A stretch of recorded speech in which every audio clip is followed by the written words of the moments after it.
1er régiment d'infanterie coloniale. 2e RIC. 3e RIC. Pierre sur pierre entassés en souvenir de conquête. 5e RIC. Un jour, le vent de l'histoire les emporte. 6e RIC. حجرة على حجرة مبنيين لذكريات الاحتلال. في يوم من الأيام هبت ريح التاريخ وحطمتهم. 21e RIC. 22e RIC. Pierre sur pierre sculptés en souvenir du fracas des armes. Et un jour, les armes se retournent contre le peuple. 23e Et le peuple a vaincu les armes et a changé les pierres. حجرة على حجرة منقوشين لذكريات دوي السلاح اللي رجع ضد الشعب وانتصر الشعب على السلاح وغير الحجرات.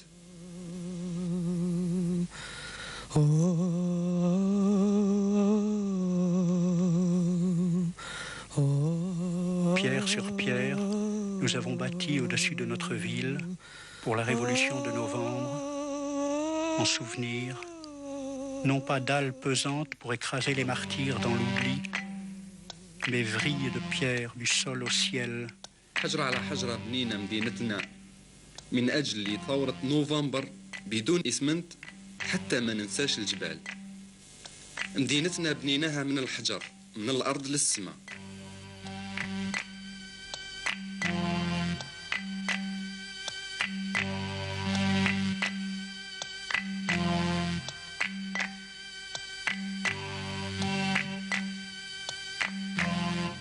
Pierre sur pierre, flamme de pierre de notre terre vers notre soleil. حجرة على حجرة وعلى الهيب حجر أرضنا في اتجاه شمسنا.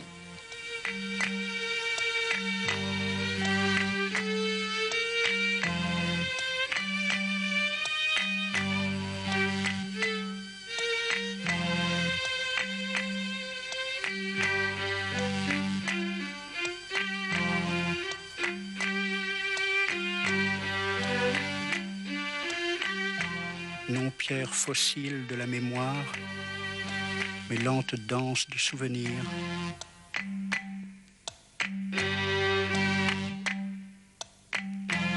Enterrer la haine, pierre sur pierre, et au nom d'hier, veiller sur l'avenir, pierre par pierre. حجرة على حجرة دفنا الحقد باسم البارح ترجينا المستقبل.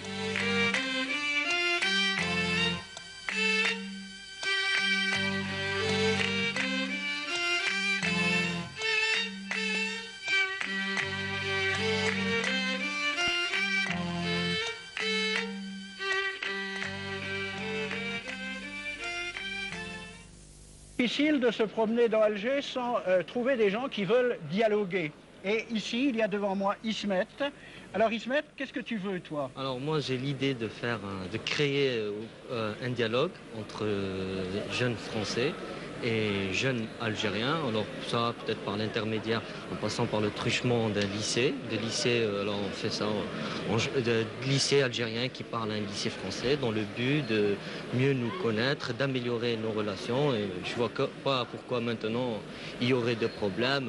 Moi-même, je suis issu de la génération après 62 et les gens avec qui je dialoguerai n'auront pas connu aussi la période de guerre. C'est ça, il n'y a pas eu de sang entre vous? Non, il n'y a pas eu de sang, aucune séquelle. Bon, il y a une histoire qui est commune, mais justement sur cette histoire aussi, il faudrait discuter parce que jusqu'à présent, il n'y a eu que la version française et il y a beaucoup de choses qui nous portent atteinte et on voudrait voir maintenant dans une optique voir si au futur on ne pourrait pas nous-mêmes, en dialoguant, en contact, construire cette histoire, la faire. Réécrire l'histoire. Réécrire l'histoire, oui, oui, réécrire l'histoire ensemble. Ouais. Et là, on se mettra tous d'accord qu'il ne portera ni atteinte aux Français, ni eux nous porteront atteinte. Tu penses que c'est une nécessité aujourd'hui? Oui, oui, c'est très très important ça. Oui, oui. Sinon, il n'y aura pas de dialogue, il n'y aura pas de contact réel, il n'y aura pas d'amitié, c'est pas possible.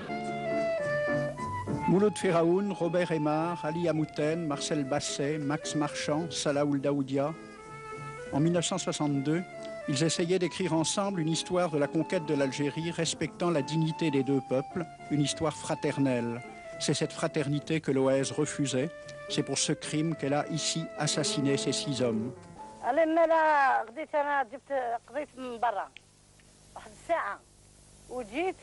نلقى رومية قالت لي راه خشوا 4 نتاع البواس لهنا. قلت لها وين راحوا؟ قالت لي راهم ورا البراكه. شويه هكذا انا طلعت للدار وهما جيت باش نحي الخضره من القفه وهو بعد رصاص تكلم الرصاص. انا طليت هكذا نلقى مسيو باسي لهنا ميت، نلقى مسيو عمار لهيه ميت، نلقى مسيو اسمه ماكس مارشال لهنايا، والعرب منا مولود فرعون داروه في البيرو هذاك، داتو من الموزا سيمون باش دير له الدواء. الو قتلوهم ومن بعد هادو قاعدين يلموا هاك في لي بال هاك من الارض. J'ai été amené dans les années 50, j'avais 20 ans et des poussières, à me poser des questions sur l'histoire des conquêtes coloniales. En me faisant traduire ce que racontaient les griots africains et les médas du Maghreb, je m'étais rendu compte qu'il y avait un fossé entre leur chant et ce qui s'enseignait en France sur la pénétration coloniale. Et je me suis aperçu avec stupéfaction que ce que racontait la tradition orale africaine recoupait les écrits des conquérants français de l'époque et que l'enseignement que l'on donnait aux enfants de France était une trahison pure et simple de la vérité historique. Sur l'Algérie, par exemple, tous les livres d'école racontent qu'il s'agissait d'une contrée sauvage et déserte, appelée d'ailleurs barbarie, et que la France, pour sauver son honneur bafoué par un coup d'éventail, avait conquis ce pays par une série de brillantes victoires dans le seul but d'y faire pénétrer la civilisation.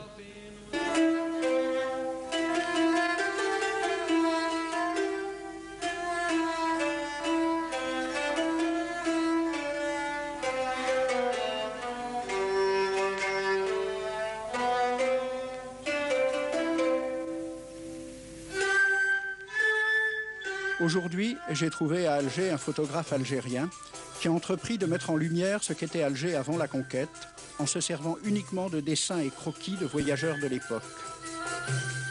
Monsieur Kouassi, vous êtes photographe et vous sortez une première œuvre éditée. Cette première œuvre éditée, si vous aviez à la présenter, vous diriez quoi? C'est une œuvre à caractère historique, Algérie d'hier, Algérie de toujours. En arabe, Jazel Ems, Jazel Khalida, qui retrace un peu, en gravure d'époque, la vie en Algérie avant la colonisation française. Ces gravures m'ont permis de montrer au public que l'Algérie existait bien, avec ses villes, avec ses coutumes, avec ses traditions.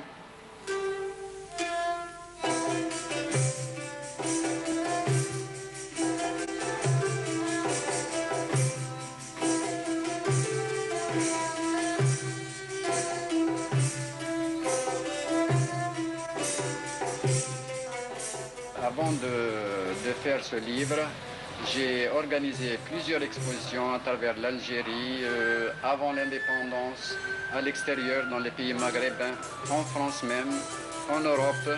Et j'ai constaté l'intérêt et l'étonnement que les gens éprouvaient en voyant ces gravures.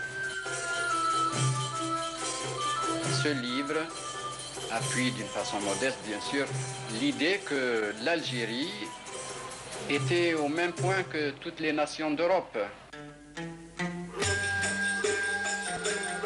En cela, tous les historiens sont d'accord avec M. Kouassi. L'Algérie de 1830 était au même niveau de civilisation que les nations d'Europe méditerranéenne, l'Espagne, l'Italie, la Grèce, celles qui n'avaient pas encore été touchées par le début de l'ère industrielle.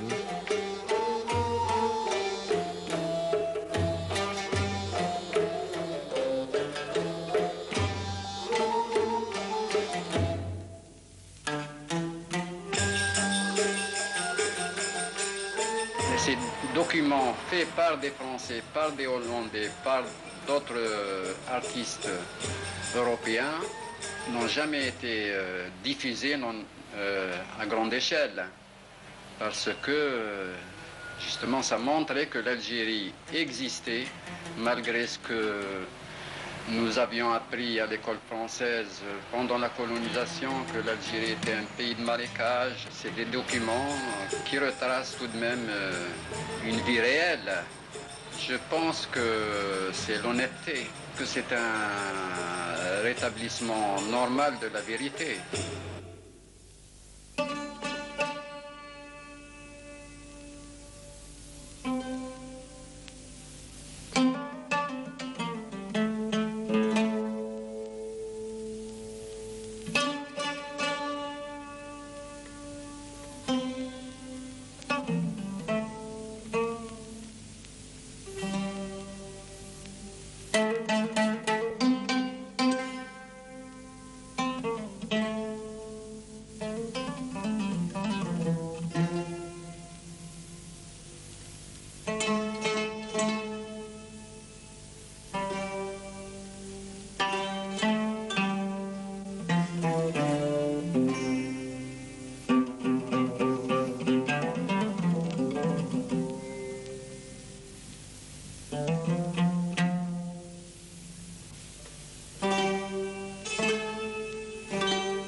Il est très possible d'égal à égal. C'est dans cet esprit de discussion d'égal à égal que nous avons invité Roland Bakri, le petit poète du Canard enchaîné, né à Bab el-Oued, à venir évoquer la responsabilité de sa famille, les Bakri, dans ce coup d'éventail qui servit de prétexte à la conquête. Roland Bakri, voulez-vous que nous discutions un peu de cette période de la vie de votre famille à Alger ? C'est votre histoire, c'est l'histoire de France, d'Algérie et l'histoire de ma famille. On était des Espagnols de l'armée en déroute, on est arrivé à Livourne, et puis en 1770, tout d'un coup, les Bakri de Livourne sont venus à Alger. C'était des grands banquiers, des grands marchands de blé, et on nous appelait les rois d'Alger parce qu'on était très importants. Mais auparavant, une seconde, quand même, pour rétablir l'histoire dans son ensemble. Vous êtes parti d'Espagne parce que la famille Bakri juive avait des problèmes avec l'Inquisition. Ben oui, parce que tous les juifs de l'époque, où on devenait catholique, et ma mère, elle n'aurait jamais accepté, ou alors on restait juif, mais on foutait le camp. Alors on est allé à Livourne. Mais avant, vous viviez, c'est pour rétablir un certain point d'histoire comme ça, avant vous viviez très bien avec les musulmans en Espagne. Ah, de toute façon, Bakri, même à Alger, on nous appelait les Ben Sarot. Je ne sais pas ce que ça veut dire en arabe, mais nous, des Bakri, ça existe aussi en arabe, quoi. Moi, je suis un judéo-arabe. Je ne sais pas ce que ça veut dire, mais enfin, moitié juif, moitié arabe, et maintenant moitié français. On est trois moitiés. Alors, c'est pour dire, donc, on était des Ben Sarot, je ne sais pas pourquoi, et puis Bonaparte, comme il voulait faire sa campagne d'Égypte, il avait besoin de blé. Et donc, il s'est adressé au dé hussin, le dé turc. Et il a dit qu'il voulait acheter pour 14 millions de francs or de blé pour que Bonaparte puisse aller à la campagne d'Égypte. Bon. Auparavant, donc, rétablissons aussi un point d'histoire, l'Algérie n'était pas une région tellement déserte et sauvage, puisqu'elle pouvait se permettre de vendre des quantités assez considérables de blé à la France. C'est terrible. Le dé hussin n'arrivait pas à récupérer 14 millions de francs or. La France devait de l'argent au dé d'Alger. C'est ça. Et au Bakri, bien sûr, puisque nous, on était les mandataires. Alors, M. Roland Bakri, c'est Bakri qui a obtenu les créances et qui est parti les présenter en France dans l'espoir de se faire payer par le gouvernement français les dettes datant de cette commande faite par Bonaparte en 1795. En 1795 et qui, en 1827, n'est toujours pas payé. Toujours pas. Alors, donc, le consul de France reçoit mission d'aller voir le Dey, ou c'est le Dey qui lui demande de venir le voir? Non, c'est pareil, sur un bourricot, et il monte les petites rues de la Casbah, avec des poternes, des lanternes, enfin tout ce que vous connaissez, la Casbah d'Alger. Hein, et il arrive au palais qu'on a appelé par la suite le palais de l'Éventail. Vous connaissez, dans la Casbah, il y a le palais de l'Éventail, du coup d'Éventail. Bref, il arrive là-bas, et puis, d'abord, c'est tiens mon frère, enfin tout ça, c'est toutes les salam alek d'usage. Hein. Et ça tourne vite à l'aigre. Il se traite de tout, et l'autre, il prend la mouche, l'autre il prend le chasse-mouche, et il donne un coup sur la... Alors, point historique, c'est un chasse-mouche ou c'est un éventail. Bref, le consul, il a eu le tout rouge de la gifle, et ainsi de suite, il repart là-bas. Et puis il dit, voilà, ils m'ont donné une gifle, etc. Et l'autre, en colère, il dit, bon, ben, puisque c'est comme ça, il appelle le général de Bourmont, garde à bout fixe, allez rompre les négociations, ils rompent les négociations, et on va envoyer les troupes à Sidi Ferruche, parce que là-bas, il paraît qu'il y a une plage terrible. Et c'est en 1830 que vous savez que les troupes françaises ont débarqué. Voilà. Monsieur Bakri, vous dites, pour défendre l'honneur de vos aïeux, que la dette française n'avait pas été réglée au dé. Ça, c'est un fait, c'est sûr. Mais est-ce qu'elle n'avait pas été réglée au Bakri? Parce que... C'est très compliqué. C'est pas si compliqué que la histoire d'argent, c'est compliqué comme si on se réfère aux historiens qui ne sont pas comme vous, des historiens de rien. Oui, je sais. Il y a monsieur Charles-André Julien, qui est un grand spécialiste des questions, qui vous a écrit, il y a quelques années, « Mon cher Bakri, tu as touché en 1800 un premier acompte de 3 175 000 francs, puis un second de 1 200 000 francs grâce à l'intervention de ton ami Talleyrand. Pardon. Tu lui avais d'ailleurs considérablement graissé la patte. Et tu lui avais tellement graissé la patte qu'il en était devenu boiteux. C'est passé dans l'histoire. En 1819, ce même boiteux t'a fait obtenir 7 millions par un vote des chambres. Tu as fait une admirable affaire et du même coup roulé le dé d'Alger, qui était le seul créancier valable et qui n'a pas touché un sou. D'où le coup d'éventail. Tu as quand même une lourde responsabilité familiale. Faut reprendre l'histoire telle qu'elle est. Cher Bakri, c'est justement ce que souhaitent les Algériens qui n'ont récupéré en 1962 dans les bâtiments officiels d'Alger que bien peu de documents d'archives.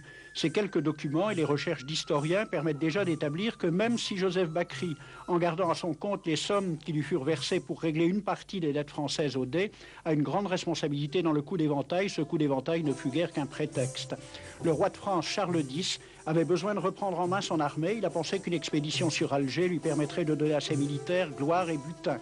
Quant aux tenants du capitalisme naissant, leur théoricien Sismondi écrivait dès mai 1830 « Ce royaume d'Alger ne sera pas seulement une conquête, ce sera une colonie, ce sera un pays neuf sur lequel le surplus de la population et de l'activité française pourra se répandre. » Voilà les véritables raisons de la conquête dont il faut aussi éclairer les méthodes.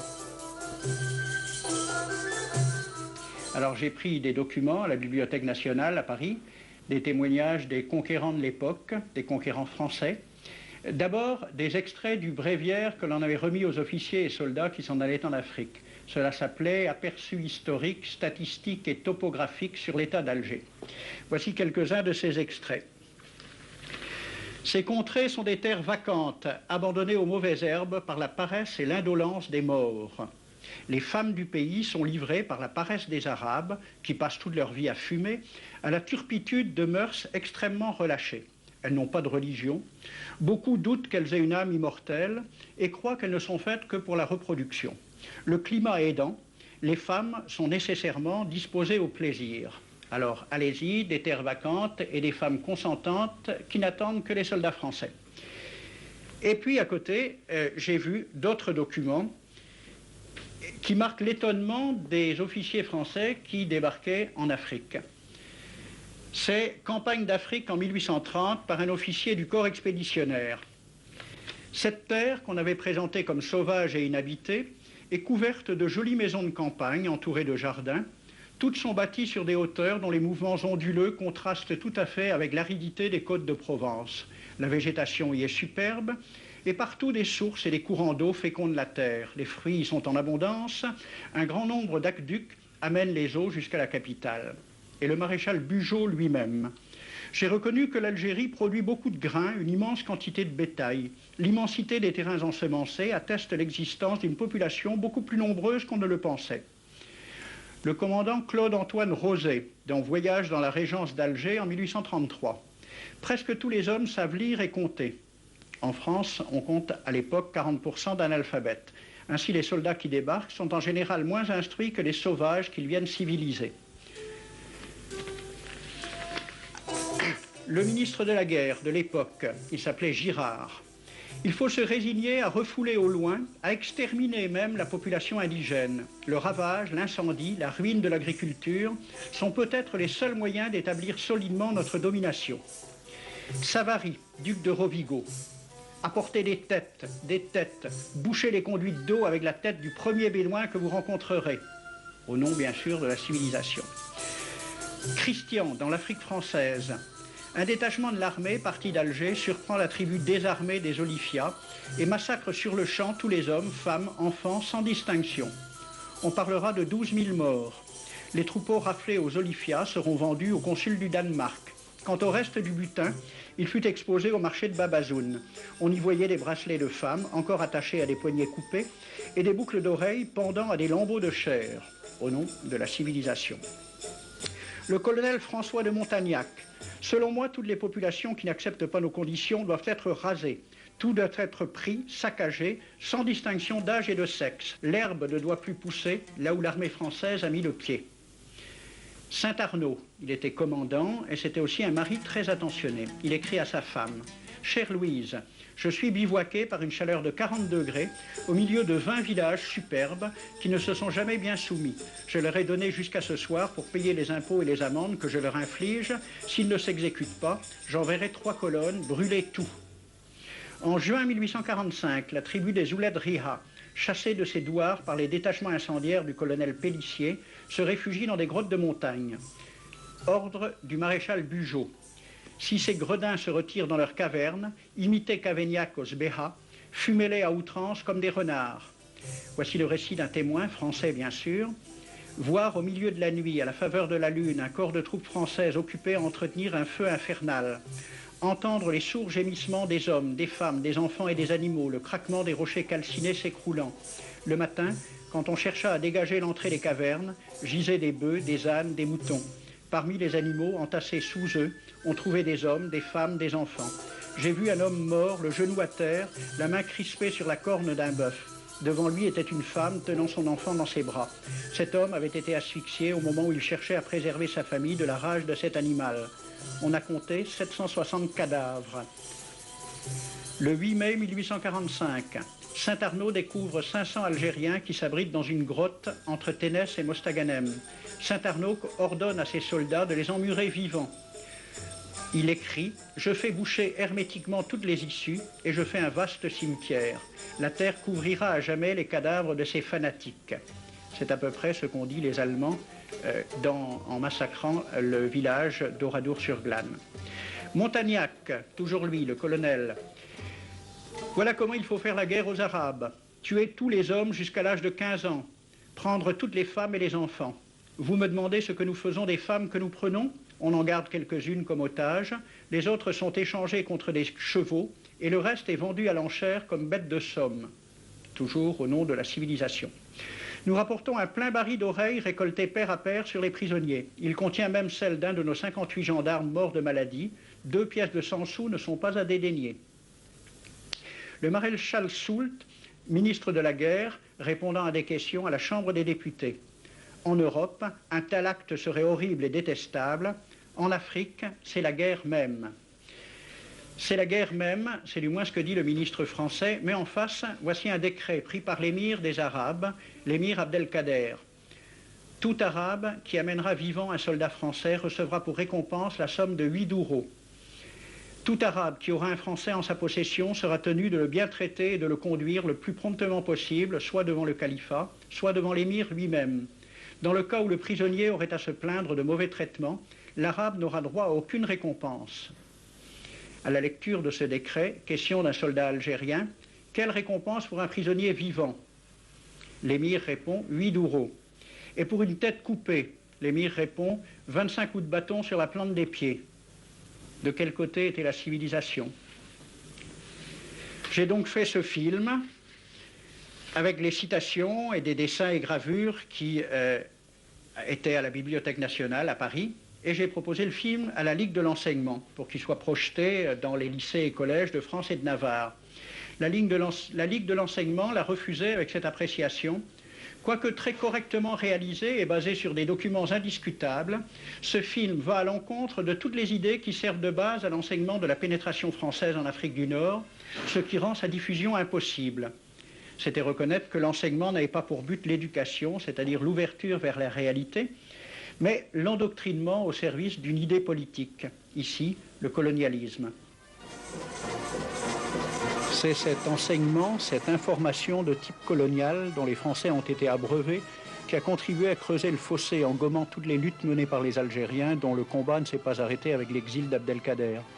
L'histoire de ces luttes, occultées en France, constitue la saga de l'Algérie réelle, celle de la mémoire populaire. C'est le chanteur Fergani célébrant les batailles menées par Ahmed Salah Bey. C'est l'épopée de Leila Fetman Soumer dans les montagnes de Kabylie. La révolte des Oulettes Sidi Cher, dont les soldats français firent sauter la Kouba.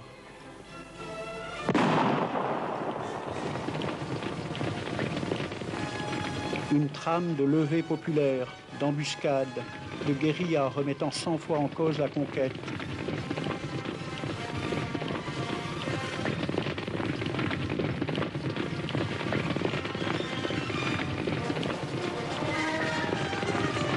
Dans les campagnes algériennes, des noms de héros s'implantaient par les voix des meddas, dans les têtes et dans les cœurs, parce qu'ils étaient tombés en résistant.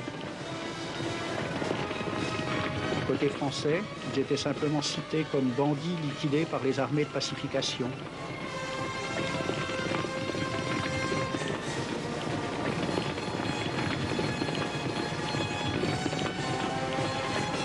Areski Ben Béchir,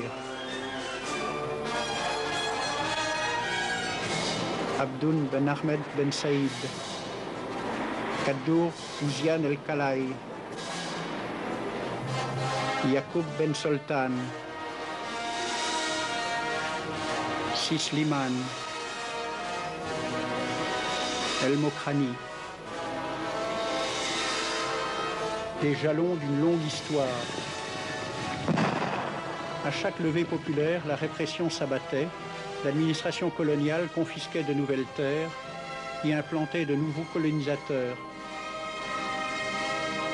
Des colonisateurs qui, aux yeux des populations algériennes, ne pouvaient être que des usurpateurs de titres, de droits, s'appropriant par la force les terres les plus fertiles. Aujourd'hui, on peut dresser la liste des révoltes et des répressions, des spoliations, une carte des révoltes algériennes, jalonnée d'oradours.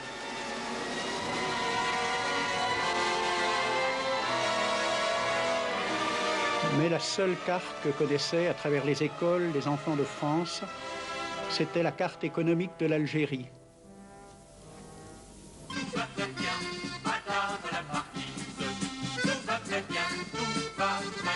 Agrémentée quelquefois de dessins montrant en fait une province française bien pacifique, bien mise en valeur, où poussaient blé, vignes et arbres fruitiers, où le facteur arrivait à l'heure et le médecin au premier appel. Une vision idyllique, sans aucun rapport avec la réalité.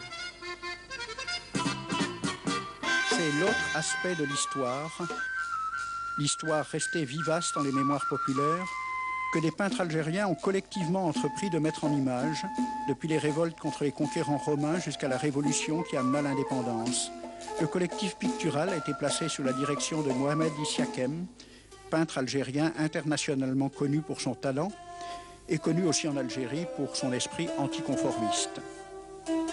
On a considéré que les artistes algériens ne se supportaient pas les uns les autres.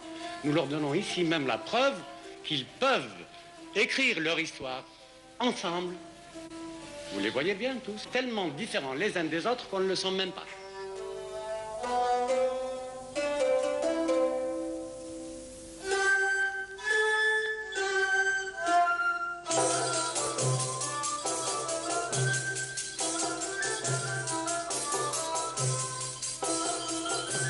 Résumé. Oui. On constate qu'il n'y a pas de résistance. Ouais, on a l'impression qu'ils font du tourisme ici. Il se trouve que l'histoire a dit que quand ils ont débarqué, ils n'ont trouvé aucune résistance parce qu'à l'époque, ils avaient une stratégie qui permettait c'est-à-dire d'attendre l'ennemi et puis de le coincer par la suite et de l'attaquer. Ce qui fait que ceux qui sont venus pour débarquer, effectivement, n'ont trouvé aucune résistance. Absolument aucune. Ah, aucune.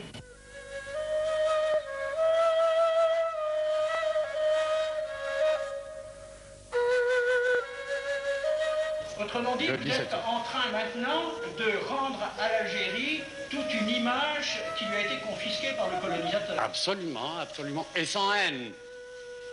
Sans haine, à partir d'une documentation très sérieuse, nous essayons de faire le maximum, d'être objectifs. Nous ne voulons pas tricher. Nous ne voulons pas tricher. Est-ce que Sidi Ferruch a existé? Bon, demain, il a vu ainsi. Est-ce que la bataille de l'Harrach a existé? Monsieur Sahouli l'a vu à sa manière. Nous laissons chacun interpréter à sa manière l'épisode, Donc il l'épopée. s'agit autour de l'histoire d'un peuple de créer une entreprise à la fois où chacun peut s'exprimer individuellement, Oui. mais à l'intérieur et avec le soutien d'une collectivité. Absolument, et à partir de données scientifiques très sérieuses. Vous avez donc des historiens qui travaillent Absolument, avec vous. nous travaillons en collaboration. Avant l'indépendance de l'Algérie, il y a quand même eu des peintures qui ont été faites sur l'Algérie par des peintres étrangers.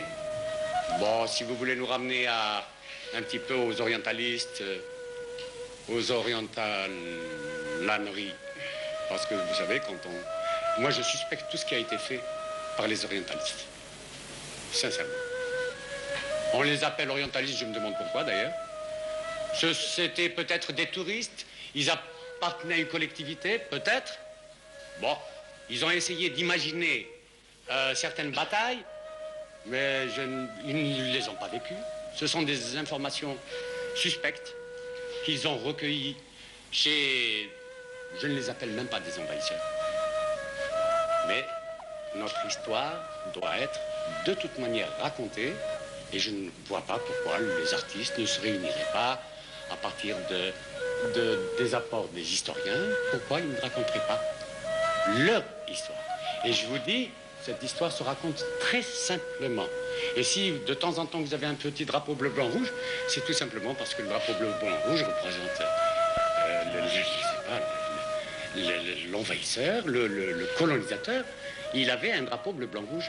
Et il n'y a absolument aucune haine. On veut être objectif et raconter l'histoire d'une manière très honnête, très saine. Les rapports avec les Européens, avec les Français, bon, il faut bien comprendre qu'on vivait au temps de l'Algérie française. C'est-à-dire que l'enseignement, d'abord, était en français. Moi, j'allais à l'école française avec des enfants français et européens. Et les indigènes, comme on nous appelait, étaient minoritaires à l'école. Bon, évidemment, quand on est enfant, ces choses-là passent au second plan, parce qu'il y a la camaraderie d'enfance. Il ne peut pas y avoir de racisme entre des enfants, mais il y a leurs parents derrière. Et le faux rapport, le mensonge, un enfant le sentait très vite. Par exemple, je vais à l'école française, j'apprends que mes ancêtres sont les Gaulois, je rentre chez moi, je parle en arabe avec ma mère, c'est autre chose. C'est vraiment deux mondes tout à fait différents. Et ces deux mondes étaient en lutte tous les jours. Donc, nous avons assez vite compris que nous vivions dans un monde faux et que nous étions dans une situation fausse et que nous vivions des rapports de maître à esclave. Naturellement, le racisme ne venait pas de nous, il venait plutôt des plus forts, c'est-à-dire de l'autre côté. Ce racisme, inutile de le décrire, parce qu'on peut le voir, même en France à l'heure actuelle, il se manifeste de mille manières. Il était toujours présent et, en quelque sorte, notre force à nous, justement, est venue de là. C'est que le colonisateur nous méprisait, il ne nous voyait même pas. Mais nous étions obligés de le voir, d'apprendre sa langue, de vibrer à son histoire. Moi, je me rappelle la Révolution française, je ne cessais jamais de relire ce qui s'était passé. Mais je voyais la contradiction flagrante entre le colonialisme et cette révolution que m'apprenait la France. Pour engager le dialogue sur l'enseignement français dans l'Algérie d'hier, encore faut-il tenir compte de cette motion adoptée à l'unanimité au Congrès des maires d'Algérie en 1908. Considérant que l'instruction des indigènes fait courir à l'Algérie un véritable péril, tant au point de vue économique qu'au point de vue du peuplement français, les maires d'Algérie émettent le vœu que l'instruction primaire des indigènes soit supprimée. On dit que Saint-Louis aime la paix, mais il fait toujours la guerre contre les musulmans. Il n'a pas fait la guerre que contre les musulmans, il a fait la guerre contre les Bretons aussi. Il a même ramassé une dérouillée, il a fait la guerre partout ce type-là. Ils mettent ça, mais en fait, Dire qu'il aimait la paix, c'est quand même peut-être un petit peu exagéré, quoi. Ben alors, c'est pas vrai ce que tu nous donnes sur les livres. C'est pas moi qui vous le donne d'abord, et puis, enfin, c'est pas vrai, c'est des omissions, enfin, je sais pas, ils mettent pas tout dedans, enfin, c'est peut-être plus ou moins volontaire, on ne sait pas, mais non, enfin, il y a des trucs qui sont pas vrais, c'est sûr. C'est bien pour nous parce que nous croyons à tout ce qui est écrit. Dans le livre d'histoire, c'est écrit que notre pays s'appelait la Gaule. Et nos ancêtres, les Gaulois. Tu crois à ça? Non, ça... non, j'y crois pas, non. Vaut mieux laisser tomber ça, c'est des erreurs. Enfin, vaut mieux en rigoler, quoi, je crois. C'est pas... C'est le coup classique, ça. Les croisades. J'arrive pas à comprendre ce mot. Les croisades? Pourquoi tu comprends pas? Nous respectons Jésus, car c'est un prophète. Ah bon? C'est un prophète pour vous? Oui. Et les chrétiens viennent défendre son tombeau. Je savais pas que Jésus était un prophète pour vous, mais évidemment, dans ces conditions-là... Je crois que les chrétiens ne viennent pas le défendre, mais ils aiment faire la guerre contre les musulmans. C'est pour ça que... Non, les chrétiens n'aiment pas plus faire la guerre aux musulmans qu'aux autres. Et si les juifs prennent le tombeau de Christ et que Jésus n'est pas dans leur religion, est-ce que les chrétiens font une guerre, une croisade? Tu crois ça? Tu m'apprends des choses en langue française, j'aime bien ça. Mais pourquoi pas en langue arabe? Oh, mais on peut apprendre tout dans toutes les langues. Pourquoi pas en arabe maintenant? Si, je sais pas, c'est à cause de la, je sais pas, moi, de la mission civilisatrice de la France, tu veux. J'appelle René. Comment? Ah, je dis, tu t'en moques de moi. C'est peut-être après des conversations de ce genre avec ses élèves que Roger s'est rendu compte de ce que l'on attendait de lui. Former du bétail pour l'exportation. Merci. Couper les enfants de la culture de leur père. Qu'est-ce que c'est que ça? Charles. Charles. Cheveux Charles. Charles. يا طيب هي وي la bouche فم فم ايوه ايدان خشم سنون سون سنون سنون سنون le nez الخشم الخشم الانف الأنف les deux الخشم والانف. Ah bon, il y a les deux mots pour. Les deux mots. Et la main, comment on dit? L'oreille. L'oreille. L'oreille. L'oreille. الوزن. Oui. الوزن. الوزن. La main. اليد. يد. يد. يد. La maison. La maison. الدار. الدار. الدار. الرجل. الرجل. الرجل. والساق. la barbe. La barbe. لحية. لحية. لحية. لحية. لحية. لحية. قول بالكدا لحية. قربل. لا قلت لك لحية. لحية. انكا. لحية. لحية. لحية. لح. لح. يا. تن. تن. لحية. لحية. لحية. لحية. La France, ils ne connaissent même pas les préfectures. Et pourtant, qu'est-ce que nous formons? Beaucoup d'entre eux iront travailler en France. L'industrie française a besoin d'eux. Un de vos élèves m'a dit que si Saint-Louis était mort devant Tunis, il n'avait qu'à ne pas y venir. Je peux difficilement admettre ce genre de réflexion. C'est moi qui l'aurais appris ça. Eh oui, quand même. C'est bien d'adapter le calcul aux problèmes locaux. Mais, encore une fois, monsieur Le Floch, il risque d'être perdu au certificat. Nous en sommes encore aux histoires de trains qui partent d'une gare pour aller dans une autre gare. J'ai jamais vu de train. Ou de baignoires et de robinets, les problèmes de robinets. J'ai jamais vu de baignoire ni de robinet, non. Et ils en verront quand ils iront en France. Puis ça va bien comme ça, hein. Avec vos robinets, vos baignoires, vos trains, vos machins, vos Saint-Louis et vos bouquins racistes. Tenez, je m'appelle Le Flore, pas Le Floc, ni Le Floch. C'est un nom breton. Allez, quelle heure vous êtes dit comme ça? Allô? Allô? Ah, docteur Crépin. Oui. Inspecteur Janvier. Non, pas inspecteur de police. De l'éducation nationale. Vous êtes tout excusé par les temps qui courent, on peut confondre. Oui, justement, monsieur le Flash. Examinez-le sérieusement, docteur. Non, non, sur le plan mental. D'ailleurs, vous aurez mon rapport, n'est-ce pas? Oh, une agressivité pathologique qui se repose 1 mois, 2 mois. J'étais un bon sujet, bien sage. Je croyais ce qu'on me disait. J'étais convaincue que tout ce qui se trouvait en rose sur les cartes du monde, c'était français.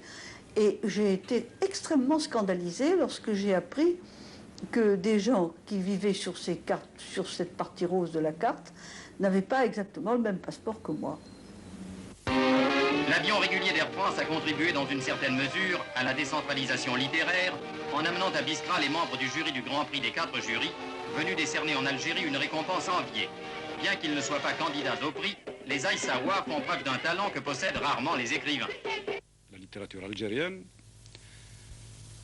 avant l'indépendance, et même aujourd'hui, il y a des gens qui prétendent que c'est Albert Camus. Et il est vrai que pendant longtemps, Albert Camus a représenté ce qu'on a appelé l'école d'Alger. Et c'était un homme de gauche. Simplement, les Français qui connaissent Camus, peut-être le connaîtraient mieux, le comprendraient mieux, s'ils le comparaient à un autre écrivain qui s'est trouvé dans la même situation, un écrivain américain, un grand écrivain, un autre prix Nobel comme Camus, c'est William Faulkner. Voilà, là nous avons 2 écrivains qui naissent dans des conditions à peu près semblables. Et on peut dire que Camus était d'origine plus modeste même. Enfin, Faulkner était un fils de colon dans le sud des États-Unis. Il était dans la même position à peu près, dans la même situation fausse, c'est-à-dire il vivait parmi les Algériens, Faulkner vivait parmi les Noirs du sud des États-Unis. La grande différence, c'est que Faulkner parlait la langue des Noirs. Il emploie même dans ses livres l'argot des Noirs des États-Unis. Il les connaissait. Il était resté raciste, il avait des relents racistes. Mais dans ses livres, il se débattait avec ces nègres, avec ces Noirs. Il essayait de les comprendre, et il les comprenait souvent. Et ça ne l'empêchait pas de les haïr. Par contre, chez Camus, d'un côté, il était pour nous, pas pour l'indépendance, mais enfin, pour les indigènes, pour être moins brutal, moins raciste. Mais c'était au fond une position morale, seulement morale.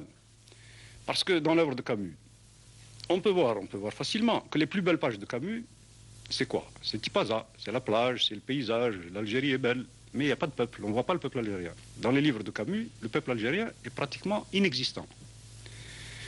C'est très révélateur. Si on prend 2 livres, l'un de Camus et l'un de Faulkner, on peut prendre par exemple L'étranger de Camus et Lumière d'août de Faulkner, qui peuvent très bien être comparés ici. Dans L'étranger, le personnage algérien, le seul, je crois qu'il s'appelle Saïd, c'est à peine s'il existe. On le voit tout juste, je ne sais même pas s'il dit quelques mots, et hop, il meurt d'un coup de soleil.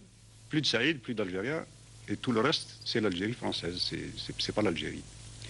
Par contre, dans Lumière d'août, Faulkner trace le portrait d'un nègre assassin qu'il charge avec haine, même en sang, qu'il se bat avec ce nègre dans son livre. Mais ce nègre-là domine le livre.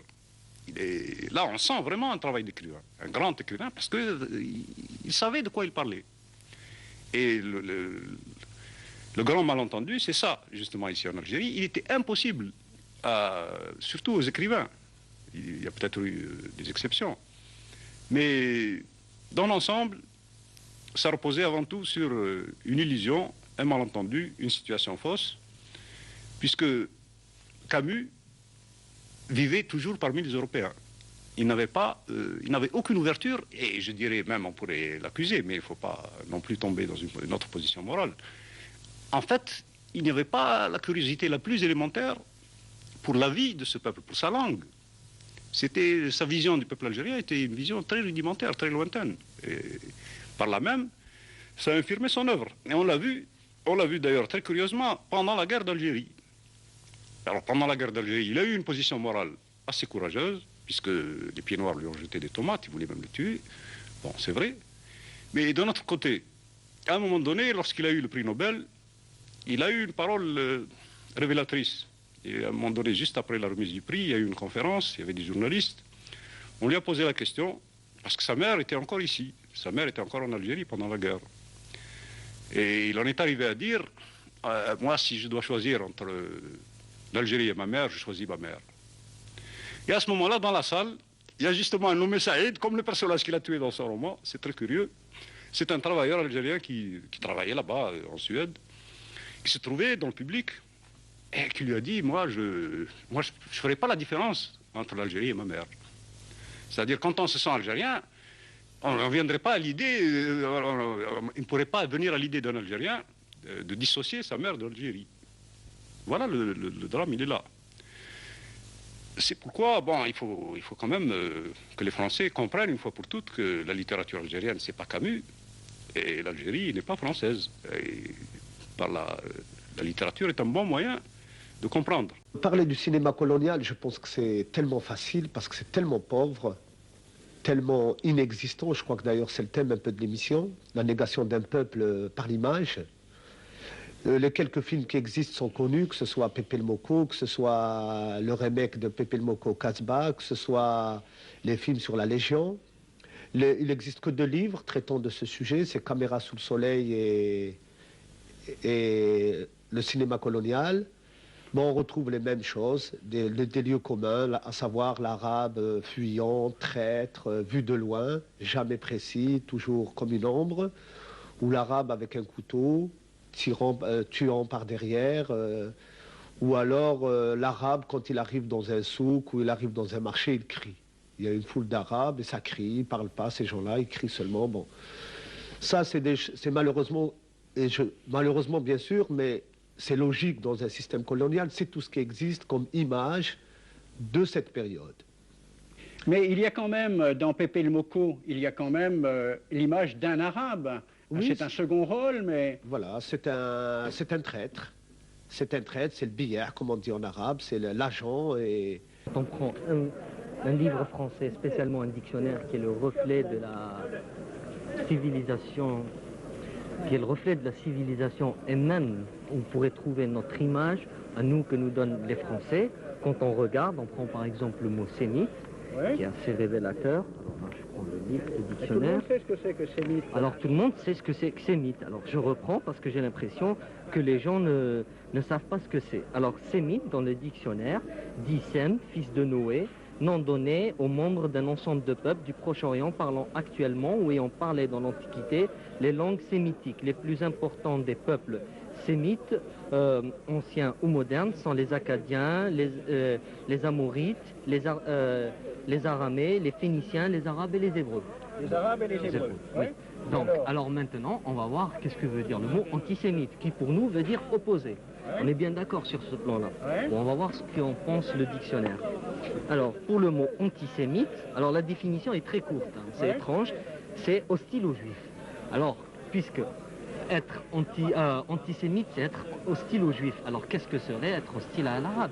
Tu es un arabe, qu'est-ce qu'on qualifierait ça de quoi? Puisque oui, tu dis que les arabes, effectivement, sont sémites aussi, et antisémites, c'est uniquement hostile aux juifs, donc d'après toi, d'après le dictionnaire... Non, il y a pas quelque chose, il y a quelque chose qui cloche là. Quand on tue un arabe, on n'est pas antisémite, mais quand on tue un juif, on est antisémite. Les frontières religieuses sont des frontières très sérieuses. Elles ne sont pas rigoureuses entre les individus. Entre les individus, l'accord se fait plutôt d'après la culture que d'après la religion. Mais entre les nations, les frontières religieuses sont quelque chose de très fondamental. Alger fait un chaleureux accueil au cardinal Verdier, archevêque de Paris, qui, en qualité de légat pontifical, va présider le congrès eucharistique de l'Empire. Pour la messe en plein air, un autel monumental a été dressé au bord de la mer. Sur la demande de sa sainteté Pie XII, c'est la paix et la charité qui sont les principaux thèmes des cérémonies solennelles.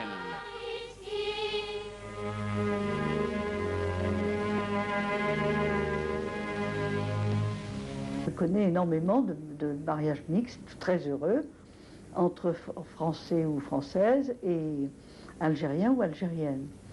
Mais ceci, l'accord des individus est une chose et l'accord des collectivités est une autre. Lorsqu'il y a différence religieuse entre deux populations, le moindre déséquilibre économique est ressenti avec une aigreur extrême. Or, entre la France et l'Algérie, il y avait deux dissemblances, qui étaient premièrement la dissemblance religieuse et deuxièmement la dissemblance économique. De tous les points de l'Empire français, chaque jour, de nouveaux contingents s'embarquent à destination de la métropole. D'un même cœur, d'un même élan, ils viennent apporter leur aide à la France en guerre.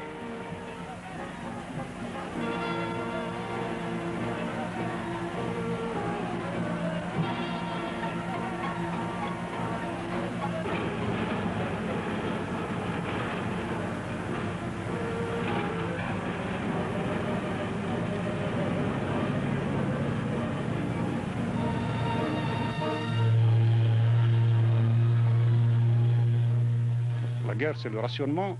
Tout était rationné, tout était au marché noir. Il y avait la famine. Et je ne sais pas si on imagine vraiment ce que ça veut dire, la famine. Moi, j'ai vu de mes propres yeux un homme mort de faim à Sétif dans la rue. Et il était à moitié nu, parce qu'on ne trouvait même pas de quoi s'habiller non plus. On ne trouvait strictement rien. C'était la misère la plus noire. Il y avait d'ailleurs, la misère emmène d'autres choses, les épidémies par exemple. Il y avait une épidémie de typhus terrible. Au village où j'étais, près de Sétif. Enfin, les gens allaient au cimetière plusieurs fois par jour. On mourait par famille entière. Presque toutes les familles étaient décimées. Et vraiment, c'était une épidémie qui a fait énormément de victimes. La misère, bon, ces épidémies-là, et puis tout d'un coup, l'annonce d'une victoire qui devait se concrétiser par un changement pour nous. Une grande espérance, c'était de voir l'Algérie se libérer en même temps que la France et établir avec elle d'autres liens que les liens coloniaux. Mais pour les tenants du colonialisme, il est hors de question que changent ces liens coloniaux. Pour eux, ces soldats algériens, rescapés de la campagne d'Italie, de la campagne de France, de la campagne d'Allemagne, il faut bien leur faire comprendre dès leur retour à Alger qu'ils se sont battus pour la liberté des autres et pas pour la leur. Pour bien marquer qu'en Algérie, rien n'est changé, l'administration coloniale entend, avant même que cesse la joie populaire, frapper un grand coup. Lorsque je suis sorti du collège, le mardi 8 mai 1945, parce que nous avions l'autorisation de sortir, c'était un jour de fête, il y avait les cloches chrétiennes qui sonnaient, il y avait même des officiers qui buvaient du champagne sur les trottoirs. C'était d'un côté, dans le centre, puisque le lycée était au centre, une atmosphère de joie, mais tout d'un coup, cette atmosphère-là a totalement changé parce que, je l'ai compris plus tard, mais enfin, il y a eu un élément nouveau, c'est le défilé du 8 mai 1945 à Sétif, qui était vraiment imposant parce qu'il faut savoir que le mardi, c'est le jour de marché à Sétif. Et il y a énormément de paysans. Il y a des communes très peuplées tout autour. Et il y a énormément de gens un jour de marché à Sétif. Les paysans étaient désarmés, mais c'était une immense foule. Et devant la foule, il y avait les scouts musulmans. Et derrière les scouts, des étudiants, dont certains étaient des camarades. Et ils m'ont fait signe de les rejoindre. C'est comme ça que j'ai participé à la manifestation avec ces étudiants, mais nous avons tout juste fait quelques pas. Et puis il y a eu des coups de feu, le cortège a reflué, on a vu même des enfants écrasés, et puis c'était la panique. On ne pouvait pas bien comprendre ce qui se passait, mais on voyait bien que c'était très grave. J'ai pris la décision de rentrer dans mon village parce que mon père était malade. L'armée est arrivée, il y a eu des scènes de viol, etc., mais ça je l'ai su après. Bref, l'armée a occupé le village, la région, et puis le 13 mai, on est venu me chercher à la maison, là c'était des civils, j'ai été arrêté, conduit à la gendarmerie, ensuite à Sétif, au camp d'artillerie, où là nous étions quelque chose comme 6 000 Algériens de cette région-là, Et il y avait, moi j'étais jeune, j'avais 15 ans, mais il y avait plus jeunes que moi. Il y en avait qui avaient 12 ans, des gosses qui avaient été ramassés. C'était une sorte de coup de filet, à la gendarmerie par exemple, dans le village. On avait vu des corps, on avait vu des cadavres pour arriver à la gendarmerie. Et puis on entendait des coups de feu, souvent, surtout la nuit, tout près. Alors tout le monde pensait qu'on allait être liquidé. Bon, les gendarmes et l'armée amenaient tout le temps de nouveaux prisonniers et on comprenait bien qu'il y avait vraiment une vague de répression qui s'est poursuivie après. Mais c'est à Sétif, surtout quand on est arrivé au camp, que nous avons commencé à avoir quelques informations et à comprendre l'ampleur du massacre. Face à 103 morts européens, l'administration coloniale annoncera 1150 morts algériens victimes de la répression. Mais si le bilan des morts européens reste stable, le chiffre des morts algériens s'alourdit vite. 7500, dit-on à l'état-major du général Duval. La commission présidée par le général Tubert arrive à 15 000 morts, mais est rappelée avant d'avoir terminé son décompte. La commission algérienne et une commission de l'ambassade américaine arrivent à peu près à un chiffre commun, entre 40 000 et 45 000 victimes algériennes. Oui, c'était vraiment un massacre, un grand massacre. Et il faut comprendre qu'il n'est pas dû au hasard, il n'est pas seulement lié à l'histoire entre l'Algérie et la France, puisque ce massacre, le même, et peut-être encore plus ample, s'est produit à Madagascar, la même année. Et en Indochine aussi. C'est la même politique qui a conduit à ces massacres-là. Puisque en Indochine, le bombardement de Haiphong, le revirement du gouvernement français avec le bombardement par d'Argentieux, l'amiral d'Argentieux, qui traduisait un changement radical de la politique française. Parce qu'après le discours de Brazzaville de Gaulle, on pensait que le gouvernement de la France libre serait pour l'émancipation des colonies. Il y avait des espérances et des illusions dans ce sens. On parlait d'Union française. Et quand on a vu le massacre, quand on a commencé à avoir des nouvelles de ce qui s'était passé, par exemple pour ma part, moi j'étais dans la région de Sétif, mais j'avais une grande partie de ma famille à Guelma, dans la région. Et on a appris là que les massacres ont été extraordinairement sauvages. Ils voulaient vraiment nous anéantir, et d'ailleurs les plus cyniques disaient, bon, comme ça on aura la paix pendant 10 ans. Ce qu'ils faisaient, c'était vraiment, ils voulaient atteindre avant tout la jeunesse algérienne. Cette jeunesse qui levait la tête, ils la sentaient relever la tête. Et à Guelma, par exemple, ils se présentaient avec des camions dans les domiciles. Ils prenaient, j'ai eu comme ça beaucoup de camarades d'école, beaucoup de jeunes que je connais très bien, qui avaient le même âge que moi à peu près, et beaucoup d'autres qui ont été ramassés et froidement exécutés par les milices. Alors ces milices, c'était naturellement des milices de colons, mais elles agissaient en rapport étroit avec l'armée. Ça a été vraiment la boucherie. D'autant plus que c'est allé très loin. C'est-à-dire qu'on n'aurait jamais soupçonné tant de haine. Il est vrai que la haine a existé des deux côtés. Mais je crois que là où elle a existé le plus, c'est du côté des colonialistes. Par exemple, quand on brûle un greffier qui avait 9 enfants à Kharrata, ils l'ont brûlé, ils l'ont aspergé d'essence et brûlé avec ses enfants. Bon, moi j'ai eu un parent qui a été tué avec sa femme enceinte. Là, justement, l'histoire de ce parent prouve qu'on ne pouvait même pas être neutre. Parce que ce parent-là, au fond, il était neutre, il n'était pas engagé politiquement. Lui, ce qui l'intéressait, c'était la pêche à la ligne. Il travaillait à l'école d'agriculture. Bon, il faisait très bien son travail et puis il allait à la pêche. Voilà. Bon, quand il y a eu des événements, quand la milice de Guelma s'est formée, on est allé le prendre, on lui a dit, voilà, prends un fusil, on va tuer les Arabes. Bon, lui, il a dit non, pourquoi je vais tuer les Arabes, il n'y a rien contre eux. Bon, ben à ce moment-là, on l'a immédiatement fusillé, sa femme l'a entendu tomber, elle est venue en criant, enceinte, ils l'ont tué, et son fils, 10 ans, pareil, et c'était pareil, ça a été, dans toute une région, ça a été ça, systématiquement. Le gouverneur général, c'était un socialiste, c'était le gouvernement de Gaulle. C'est là qu'on a vu l'armée déjà dépasser en quelque sorte le gouvernement, le mettre devant le fait accompli, procéder au massacre, et par là même confisquer le pouvoir aux civils. Et ça, on ne l'a pas assez compris en 1945. Bien, ce qui s'est passé ce jour-là, je crois que ça a été, on pourrait appeler ça les illusions perdues. Nous avons perdu l'illusion que nous pouvions avoir l'indépendance comme ça, octroyée d'en haut, comme un cadeau des Français de gauche. Quant aux colonialistes, eux aussi, ils ont perdu au moins une illusion.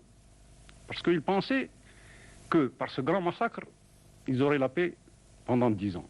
Mais quelle paix?